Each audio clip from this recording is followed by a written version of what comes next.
नमस्कार, मैं हूं पवन त्यागी। दिल्ली में इंडी अलायंस की जो रैली हुई, उस रामलीला मैदान की रैली का सारा अरेंजमेंट आम आदमी पार्टी ने किया। यह खबर मैंने आपको पहले भी बताई है, लेकिन नाम था कि संविधान बचाना है, लोकतंत्र बचाना है। अरविंद केजरीवाल जेल में है, उनके लिए ये इंडी अलायंस के नेता इकट्ठे हो रहे हैं। लेकिन इस रैली में सबसे पहली बात तो यह कि केजरीवाल की फोटो जो डायस पर लगी थी उसको सबसे पहले हटाया गया। कांग्रेस के लीडर तभी मंच पर चढ़े। दूसरी सबसे बड़ी बात, इस रैली में जो कुर्सियों का रखरखाव था उसका सारा अरेंजमेंट अब दिखाई दे रहा है कि सुनीता केजरीवाल और उन्हीं की टीम ने किया, क्योंकि इस पर सबकी निगाहें थी कि मंच पर सोनिया गांधी जब आएगी तो उनके लेफ्ट और राइट में कौन बैठेगा। उम्मीद थी कि मल्लिकार्जुन खड़गे और राहुल गांधी दोनों लेफ्ट एंड राइट बैठेंगे, लेकिन ऐसा नहीं हुआ। सोनिया गांधी के बराबर में जस्ट अगर कोई बैठा तो वो थी सुनीता केजरीवाल। सुनीता केजरीवाल कौन है?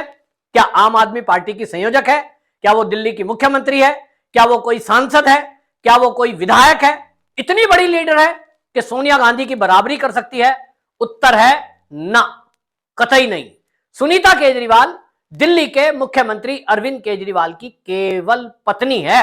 अभी तक उनके पास आम आदमी पार्टी का कोई बड़ा पद नहीं है, सदस्य जरूर हैं, लेकिन सोनिया गांधी के बराबर में डली उनकी कुर्सी।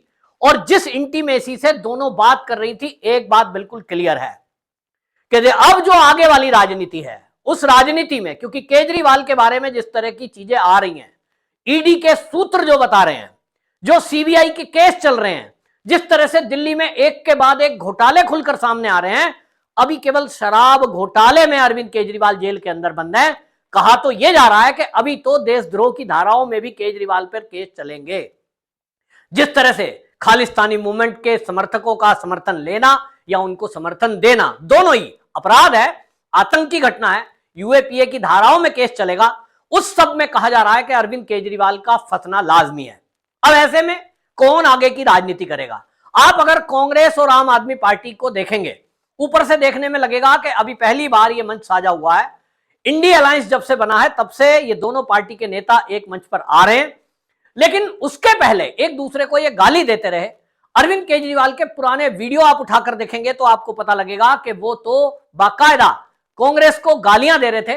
लेकिन इसमें सबसे खास बात यह रही कि सोनिया गांधी और केजरीवाल की पत्नी का जो ट्यूनिंग था, उस कहीं में आतिशी मार लेना नजर नहीं आ रही थी। आतिशी मार लेना, जो अभी तक यह नाम चल रहा था कि अगर दिल्ली का मुख्यमंत्री अरविंद केजरीवाल इस्तीफा दे देते हैं, जेल में है, ऐसे में दिल्ली का सीएम कौन होगा। अंदाजा लगाया जा रहा था कि आतिशी मार लेना बढ़ चढ़कर प्रेस कॉन्फ्रेंस कर रही है, कभी कभी तो दिन में 3-3 बार प्रेस कॉन्फ्रेंस कर देती हैं। मोबाइल फोन में अरविंद केजरीवाल के क्या राज छुपे हैं वो किसी को नहीं पता, वो आतिशी मार लेना को पता है। आतिशी मार लेना की प्रेस कॉन्फ्रेंस आपने देखी होगी। इतना खुलासा तो अरविंद केजरीवाल की पत्नी ने नहीं किया, वो अरविंद केजरीवाल का जेल से प्रसारित किया गया संदेश पढ़कर सुनाती हैं।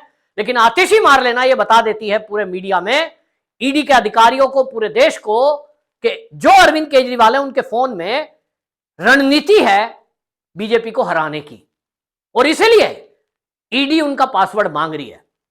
सवाल यह है कि आतिशी मार लेना को ये अंदर की बात कैसे पता है? अरविंद केजरीवाल के मोबाइल में क्या चीज है, ये किसी व्यक्ति को यदि सबसे ज्यादा पता हो सकता है तो वो तो पत्नी है। लेकिन आतिशी मार लेना को ये चीजें पता है, इसका मतलब या तो आतिशी मार लेना अपनी तरफ से बातें बना रही है।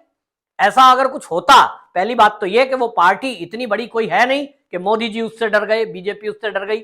जिन राज्यों में चुनाव लड़ा है, और 14 और 19 का चुनाव अगर देखें तो ज्यादातर सीटों पर आम आदमी पार्टी के प्रत्याशियों की तो जमानत जब्त हुई है।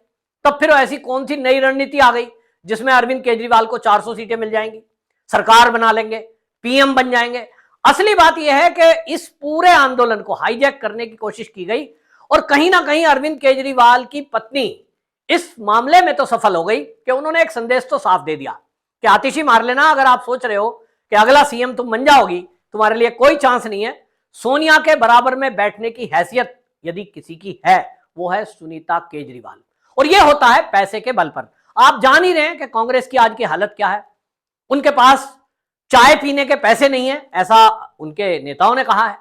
उनको इनकम टैक्स का नोटिस है, पैसे फ्रीज हो गए हैं, खाते में से निकल गए हैं। अभी उनको और भी टैक्स देना है, इनकम टैक्स को, और वो कह रहे हैं हमारे पास पैसा नहीं है। ऐसे में हो सकता है भाई कांग्रेस को लगाओ कि हमारे पास तो पैसे नहीं है, और इस समय पैसे वाली पार्टी कौन है? वो दिखाई दे रहा है कि आम आदमी पार्टी इतने पैसे वाली पार्टी है क्योंकि पंजाब में सरकार चल रही है, और पंजाब में जो सरकार के स्रोत हैं, एक्चुअल स्रोत के अलावा बाकी स्रोत भी बहुत सारे हैं। और इसलिए शायद मुझे लग रहा है कि जो रैली हुई है, उस रैली का पूरा खर्चे की जो बात चल रही है कि पंजाब से लेकर के कहां तक के अरेंजमेंट किए गए, बाकायदा आना जाना रहना खाना, ये सब अरेंजमेंट किया गया तो आम आदमी पार्टी की तरफ से। तो इसका मतलब बिल्कुल साफ हो गया कि जो आगे की राजनीति है दिल्ली की, उस राजनीति में इसके साथ साथ अब इंडिया अलायंस में अगर कोई केजरीवाल की जगह को रिप्लेस करने वाला है, वो है सुनीता केजरीवाल।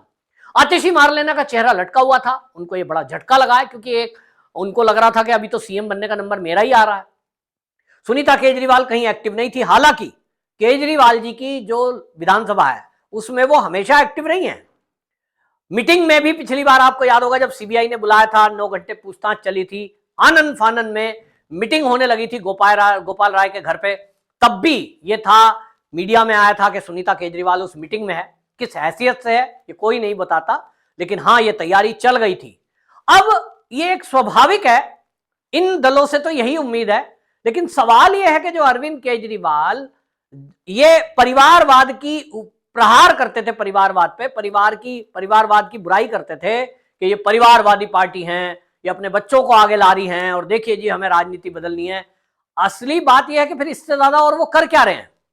इसी बात को देखते हुए लोग कह रहे थे नहीं जी ऐसा नहीं हो सकता, केजरीवाल जी ऐसा नहीं कर सकते, वो अपनी पत्नी को कभी नहीं बनाएंगे साहब, क्योंकि परिवारवाद के उनपे ऊपर फिर आरोप लगेंगे। तो वो क्या करेंगे? वो देखो जी, चाहे तो सौरभ भारद्वाज को बनाए, चाहे आतिशी मारलेना को, लेकिन सीएम तो कोई और ही बनेगा। लेकिन हुआ क्या है, अभी तक तो फाइनल है नहीं, लेकिन मेरे पास तो यह भी जानकारी है कि दिल्ली में अरविंद केजरीवाल जी ने अगर अगले 1 या 2 दिन में इस्तीफा नहीं दिया और नए सीएम के चुनाव की प्रक्रिया नहीं की, तो पहले दिल्ली के एलजी अल्टीमेटम देंगे, ये अभी कुछ घंटे में होने वाला है, और इसके बाद उनके पास अधिकार है कि वो विधानसभा के स्पीकर को ये कहें, सचिव को ये कहें कि नए सीएम का चुनाव हो, क्योंकि सीएम जेल में है, प्रशासनिक व्यवस्थाओं को चलाने के लिए सीएम की आवश्यकता होती है, और वरना ये विधानसभा को भंग कर दिया जाएगा। और ऐसी स्थिति से बचने के लिए कि ये सरकार गिर जाए, इसके पहले ये जरूर अरेंजमेंट कर दिया जाएगा। जैसे ही ये नोटिस मिलेगा, मेरे पास जो जानकारी है वो तो यही है कि जैसे ही दिल्ली के एलजी की तरफ से एक नोटिस इशू किया जाएगा कि जो विधानसभा है वो अपने नए सीएम का चुनाव करे, इस नोटिस के तुरंत बाद फिर प्रक्रिया चलेंगी, और उस समय सुनीता केजरीवाल ही आम आदमी पार्टी के विधायकों की तरफ से सीएम के लिए मनोनीत की जाएंगी, घोषणा कर दी जाएगी। यानी पहले से सब कुछ स्क्रिप्ट लिखी हुई है, और सोनिया गांधी का सुनीता केजरीवाल से जिस इंटीमेसी से बातचीत करते हुए वीडियो वायरल हो रहा है, ये बता रहा है कि जो एक दूसरे को गाली देते थे, एक दूसरे को भ्रष्ट पार्टी बताते थे, आज जो इन दोनों में समझौता हुआ है, खुलकर मंच पे भले ही आज आए हो, ये समझौता पहले से हुआ है, और आज इस बात पर भी पुख्ता एक मोहर लग चुकी है। जो भारतीय जनता पार्टी के दिल्ली प्रदेश के नेता ये आरोप लगाते थे कि हम चुनाव में जीत रहे थे, लेकिन कांग्रेस और आम आदमी पार्टी दोनों मिल गए, और दोनों ने मिलकर के ये तय किया कि कांग्रेस की वोट भी आम आदमी पार्टी को मिल जाए। इसी का नतीजा हुआ कि आम आदमी पार्टी की दिल्ली में सरकार बन गई, 2 बार बन गई। तो ये जो चीजें चल रही हैं ये अब खुलकर आ गई। अब ये इंडिया अलायंस पूरे भारत में वोट मांगने के लिए घूमेगा, लेकिन अब इनको ये करारा जवाब तो देना ही पड़ेगा जब जनता पूछेगी कि आप तो बात करते थे कि भ्रष्ट पार्टी है। ये सारे नाम आप देखिए, केजरीवाल का वो वीडियो वायरल हो रहा है जिसमें वो शरद पवार को भ्रष्ट बता रहे हैं, लालू प्रसाद को कह रहे हैं, और वो सोनिया गांधी का नाम ले रहे हैं, और वो ये भी कह रहे हैं कि ईडी सीबीआई सबको बंद कर दो अगर इन नेताओं को ये एजेंसियां जेल में नहीं डाल सकती।